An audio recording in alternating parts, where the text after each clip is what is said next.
C'est l'histoire d'un mec qui décide de faire un documentaire sur son pote du lycée entré en politique. Le pote en question s'appelle Édouard Philippe. Le mec, c'est vous, Laurent Sibien, bonjour. Bonjour. Édouard, mon pote de droite, c'est donc un documentaire que vous décidez de lancer en 2002 quand votre camarade de classe commence à grimper les échelons politiques. Ascension qui a pris une nouvelle dimension avec cette nomination hier à Matignon. Avant de vous demander si ça vous a surpris, un court extrait de votre film où votre pote, Édouard, vous présente lors d'une réunion publique. Laurent Sibien. Il était à l'école avec moi. Alors c'est un gauchiste. Non mais je vous préviens, c'est un vrai gauchiste, tendance écolo, ultra-gauche, un vrai gauchiste. Mais quand même il est gentil. Et surtout, il y a 10 ans, il a décidé qu'il allait à intervalles réguliers me filmer. N'ayez pas peur de parler librement pour une raison très simple, c'est qu'il filme mais il a juste pas vendu son film. Donc il y a des chances assez raisonnables qu'il ne le vende jamais. Bon, il est sympa votre copain, ça met à l'aise ça. Oui, effectivement. En tout cas, là, sur le coup, visiblement, il s'est trompé puisque il n'a pas eu de flair parce que ce film, non seulement vous l'avez vendu, mais il sera donc rediffusé sur France 3 ce soir. Et puis, il prend une valeur tout à fait inattendue désormais. Oui, je sais pas. En tout cas, c'était pas le projet. Je m'y attendais pas spécialement, même pas du tout. C'était quoi l'idée au départ ? Alors, l'idée au départ, effectivement, c'était, comme vous l'avez expliqué, on était copains de lycée juste après le bac. On s'était perdu de vue un moment. J'ai retrouvé sa trace un peu par hasard en lisant Le Canard enchaîné. Très bonne lecture en 2002-2003. Il était à ce moment-là directeur général de l'UMP. Et j'avais pas le projet de faire un film, si vous voulez. Moi, je n'étais pas du tout spécialisé dans la politique, toujours pas. Et j'ai repris contact avec lui et je voulais essayer de comprendre comment ça marchait, finalement, le monde politique, la politique, un parti politique, comment une carrière politique se construisait. Et comme ça, au fil de l'eau, j'ai commencé à le filmer, on a commencé à travailler ensemble d'une certaine façon.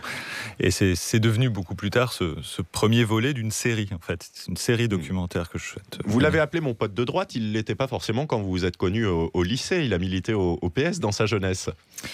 Oui, en effet, quand il avait 18 ans, il était très fan, notamment de Pierre Mendès France. Je me rappelle qu'il m'avait fait lire la biographie de Mendès France par Jean Lacouture.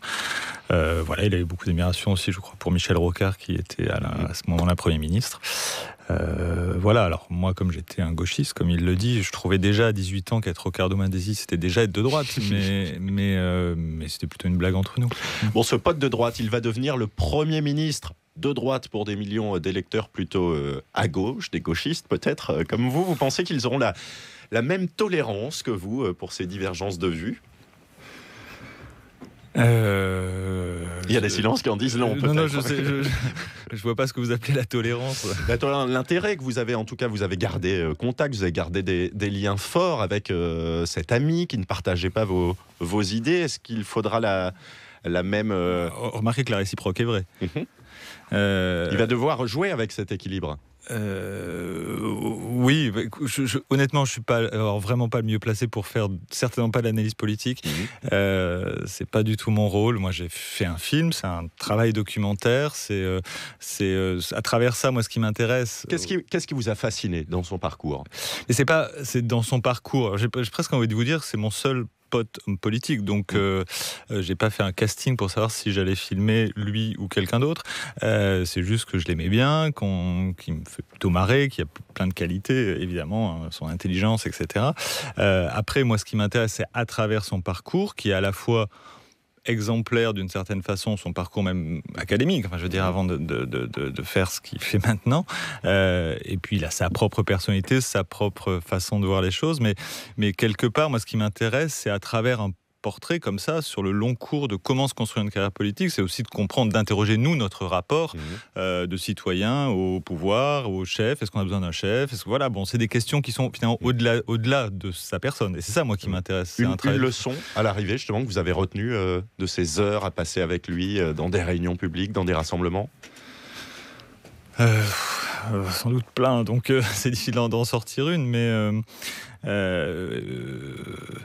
je pense que il y a quelque chose qui m'intéresse, enfin qui m'a beaucoup intéressé, sur lequel je me suis beaucoup appuyé dans le film, c'est ce mélange d'une décontraction très nette, qui se voit beaucoup dans le film, je pense, mais aussi d'un sérieux. Enfin voilà, c'est quelqu'un qui travaille sérieusement, je pense, sans se prendre au sérieux. C'est en tout cas ce qu'il professe. Après, je pense qu'il a quelques motifs là de se prendre au sérieux, de le faire sérieusement. Il y aura peut-être un petit peu moins de place pour les traits d'humour désormais. Édouard, mon pote de droite, diffusion 23h20 ce soir. 23h20 et sur Tinc, la formidable plateforme sur le documentaire de création. Il est accessible également. Merci Laurent Sibien. Merci à vous.